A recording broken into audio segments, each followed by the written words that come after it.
الأرض الخضراء لا تغدو خضراء إلا بعزم الإنسان.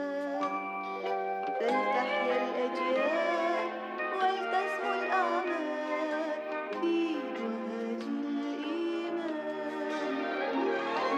وسيحكي الآباء عنا للأبناء في كل الأرجاء.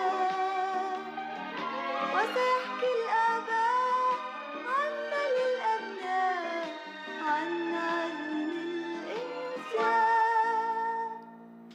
في كل الأحوال في كل الأزمان لا تخبو